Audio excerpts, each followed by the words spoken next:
Politically, it's very important for people to be aware of what's occurred here. And in fact, what has occurred is that the fiscal autonomy of the United States government has been dished off to a group of bankers in Basel, Switzerland. While that may sound conspiratorial, in fact, that's exactly what has occurred.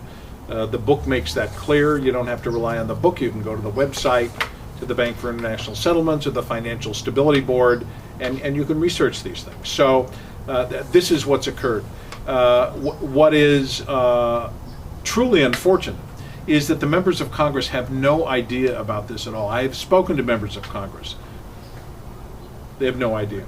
So what has happened is that the president signed an agreement in London in April of 2009, which should be, if it's not a treaty, then the next step down is it would require a congressional agreement. I think it's called an executive congressional agreement.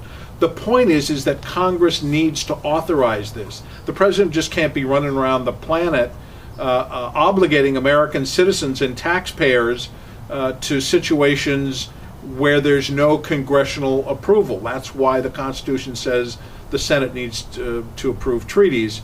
And as I say, if this falls below the level of a treaty, and I'm not a constitutional attorney, but it's right in that range, then it would be an executive congressional agreement.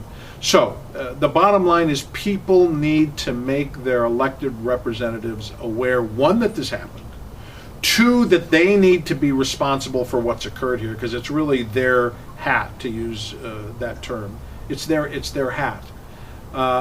They need to, one, approve this, but a very, very important caveat is not just approve it, but to approve it in such a way that it places elected officials, both from the United States and countries around the world, over these bankers, these international bankers, so there are checks and balances, and there's oversight over these people.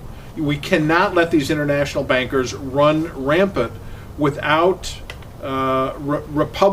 Republican representative oversight. Now, I use Republican not in a partisan sense there, but in the government sense of elected officials overseeing these people. So what needs to be done is our elected officials need to be hammered with communication to let them know this has occurred. They can educate themselves from the book and find out exactly what's occurred and demand that there be oversight over these international bankers.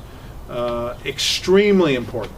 Secondarily, from a political perspective, and while this may sound like a reach, it is the only sound solution.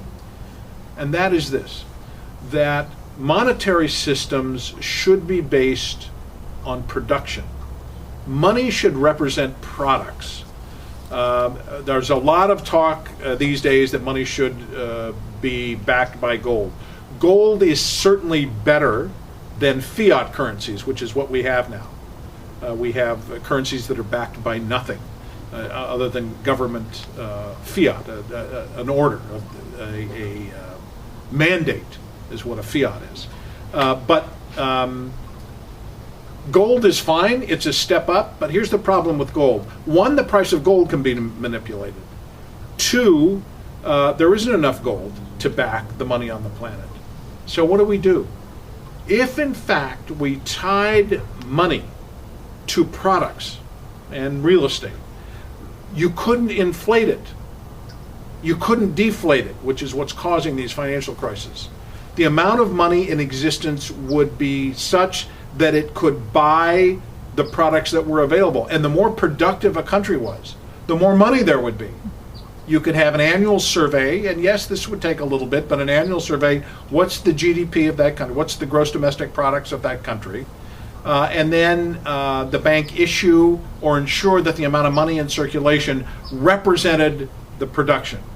And that's a very important principle that needs to get in if we're ever going to stop these this roller coaster ride in the economy. So those are the political solutions. Get control over these international bankers and put a monetary system in place based on money representing products.